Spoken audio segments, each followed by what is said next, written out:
خوش آمدید ناظرین دوبارہ. افتخار عارف صاحب ہمارے ساتھ موجود ہیں. افتخار صاحب یہ بتائیے کہ عید کس طرح آپ مناتے ہیں؟ کیا اہتمام ہوتا ہے عید کے دن؟ کوئی بچے آ جاتے ہیں باہر سے کہ نہیں عید کے موقع پہ؟ جی کبھی ایسے ہوتا ہے کہ بچے آ جاتے ہیں اور کبھی ہوتا ہے کہ میں ادھر چلا جاتا ہوں، مگر عام طور پر میں پاکستان ہی میں رہتا ہوں اور اسلام آباد میں ہی رہتا ہوں زیادہ تر. اصل میں ڈاکٹر صاحب میں نے یہاں 3-4 اداروں میں کام کیا ہوا ہے اور میں نیشنل فاؤنڈیشن میں کچھ دن رہا ہوں، اکادمی ادبیات پاکستان میں، مقتدرہ قومی زبان میں اور national university of modern languages میں، اور ٹی وی میں کچھ کام کرتا رہتا ہوں. تو ان اداروں کے جو بچے ہیں میرے ساتھ جنہوں نے کام کیا ہوا ہے ہر سطح کے، وہ بہت مہربانی کرتے ہیں. ان کو یہ معلوم ہے کہ میں یہاں اکیلے رہتا ہوں تو وہ میرے یہاں تشریف لاتے ہیں. ان کی محبت، اور کچھ شاعر ادیب میرے ساتھ کے جو لوگ ہیں، میرے بات کے جو لوگ ہیں، وہ محبت کرتے ہیں، عزت کرتے ہیں، وہ تشریف لے آتے ہیں. تو بس ایسے ملنے جلنے میں دن گزر جاتا ہے. اچھا، جب تک میرے بزرگ حیات تھے تو میں 3-4 اسلم اظہر صاحب تھے، آغا ناصر صاحب تھے، ممتاز مفتی صاحب تھے، اور ضیاء جالندھری صاحب تھے. تو میں ان لوگوں کے گھر، اجلال حیدر زیدی صاحب تھے، تو ظفر اقبال صاحب ہیں، ان کے تو گھر میں جاتا تھا. اور میں ظاہر ہے بہت ہی میں اکیلا گھر پہ رہنے کا عادی ہوں، تو لڑکے آ جاتے ہیں تو اچھا لگتا ہے مجھے. بالکل. تو ممتاز مفتی صاحب کا آپ نے ذکر کیا، تو کچھ آپ پہ بھی اس چیز کے اثرات ہیں؟ وہ ایک صوفیانہ ہماری تعبیر ہے، اس پہ اس کا کچھ اثر ہے آپ پہ؟ جی میں اس کے بارے میں آپ سے کہتا ہوں.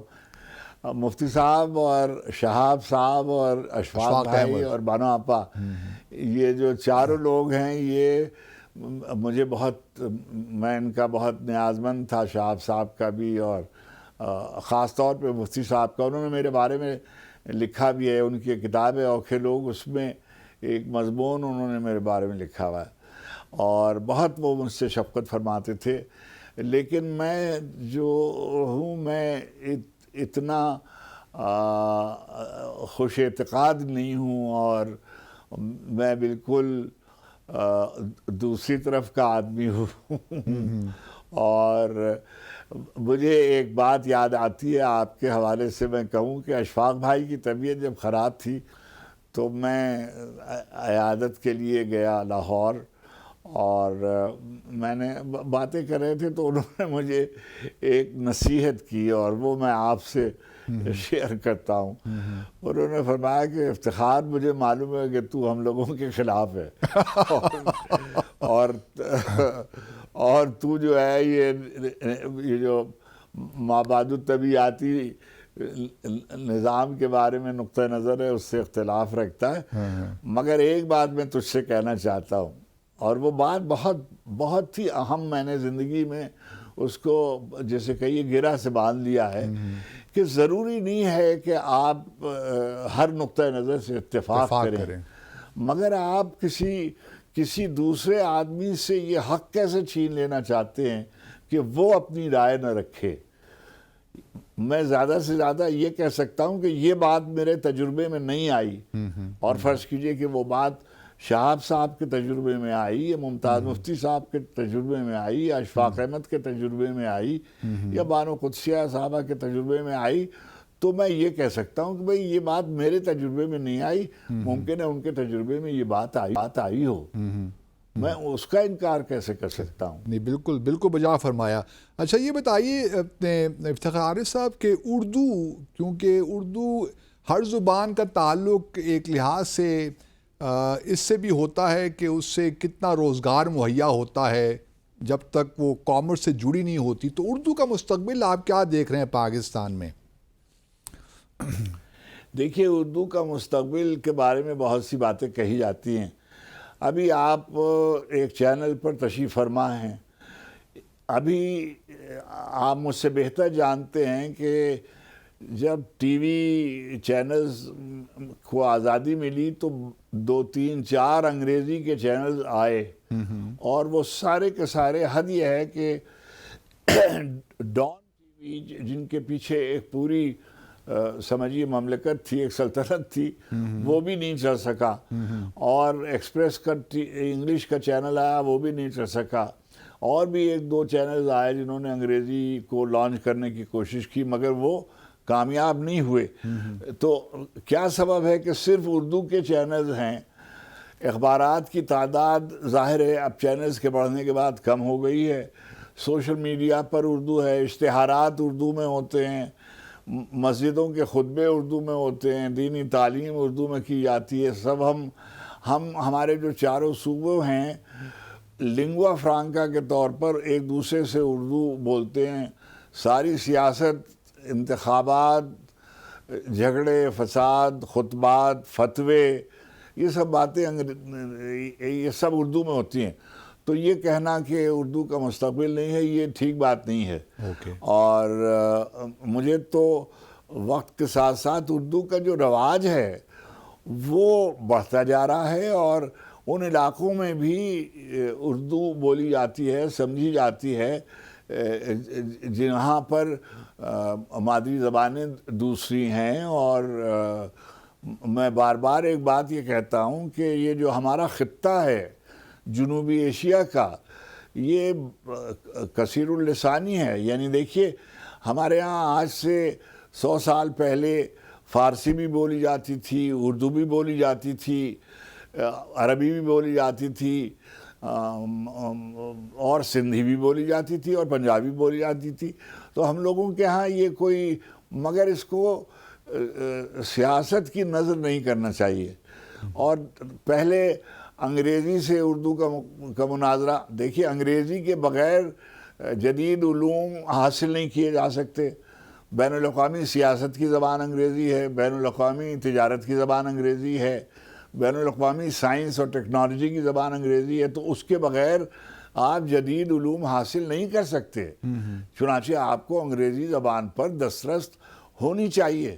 لیکن جو ہمارا کاروبار حیات ہے، اس کے لیے ہم سندھ سے خیبر پختونخوا میں آئیں گے تو ہمیں کوئی زبان بولنی ہوگی، ہم پنجاب سے سندھ میں جائیں گے کوئی زبان ہمیں بولنی ہوگی، تو ایک لنگوا فرانکا جو ہے وہ ہوگی اور ہے، اور وہ شاید رہے گی۔ باقی تو سیاست کے باقی زبانیں بھی جو ہیں، علاقائی زبانیں بھی ساتھ ساتھ ترقی کی منازل طے کر ہی رہی ہیں۔ اچھا یہ بتائیے کہ لکھنؤ آپ کی ڈاکٹر صاحب، جی ڈاکٹر صاحب ایک آپ کا خطا کلام ہوتا ہے، میں نے یہ لفظ متروک قرار دے لیا تھا۔ اچھا، ہمیں علاقائی زبان ضرور ظاہر ہے کہ وہ کسی نہ کسی علاقے میں بولی جاتی ہے، مگر وہ سب قومی زبانیں ہیں۔ ہم جب آپ علاقائی زبانیں کہتے ہیں تو جیسے ہم کوئی رعایتی نمبر دے رہے ہیں، ایسا نہیں ہے۔ یعنی سندھی اور پنجابی اور سرائکی اور پشتون اور بلوچی، یہ سب زبانیں اردو سے پہلے کی زبانیں ہیں، بالکل ٹھیک، قدیم زبانیں ہیں۔ ان کا ادب ہے، اس کا احترام کیا جانا چاہیے، اور ان کا کوئی تصادم اردو سے نہیں ہے۔ دونوں زبانیں، بلکہ ان زبانوں نے تو اردو کو اور انرچ کیا ہے بہت سے حوالوں سے، میں سمجھتا ہوں۔ بلا شبہ دیکھیے ڈاکٹر صاحب، جب یہ بولی جاتی تھی ہندوستان میں تو وہاں کھڑی بولی، برج بھاشا، اودھی، میتھلی، بھوجپوری، ان سب کے اثرات اردو میں تھے۔ اب وہ علاقے نہیں ہیں، تو جو ہماری زبانیں ہیں، بے شمار پنجابی کے محاورے، سندھی کے الفاظ، پشتو کے الفاظ، بلوچی کی زبانیں اردو میں آ گئی ہیں، اور لب و لہجے آ رہے ہیں، تلفظ بدل گئے ہیں، اور مگر یہ سب ہوتا ہے۔ زندہ زبانیں جو ہیں وہ کہیں جامد نہیں ہو جاتی۔ آپ ڈاکٹر صاحب مجھ سے بہتر جانتے ہیں کہ ہر سال BBC کے یعنی نئی ڈکشنری آ جاتی ہے، آکسفورڈ ڈکشنری کے نئے الفاظ کی فہرست آ جاتی ہے۔ ہے نہیں تو بے شمار لفظ ایڈ ہوتے جاتے ہیں. زندہ زبانیں ایسے ہی پھیلتی ہیں اور ان کو سیاست کی نظر نہیں کرنی چاہیے. چلیے افتخار صاحب، میں آپ کا بہت مشکور ہوں اور آپ کے لیے دعا گو ہوں. اللہ تعالیٰ آپ کو صحت سے رکھے، خوش و خرم رکھے، اور آپ اسی طرح شاعری کرتے رہیں اور ہم آپ کی شاعری سے محظوظ ہوتے رہیں. بہت بہت شکریہ. اللہ آپ کو سلامت رکھے، پاکستان کی خدمت کرنے کا موقع فراہم کرے. بڑی مہربانی. بہت شکریہ آپ کا. Thank you very much. Allah حافظ. ناظرین، یہ تھے ہمارے بہت ہی جانا پہچانا پاکستان کا نام افتخار عارف صاحب، جن سے بات کر کے ہمیشہ خوشی ہوتی ہے اور پاکستان پر یقین بھی مضبوط ہوتا ہے. ایسے ہی لوگ ہیں جن سے ہمیں ایک کلام جاری رکھنا چاہیے، کیونکہ یہ پاکستان ہماری قوم کا اثاثہ ہیں.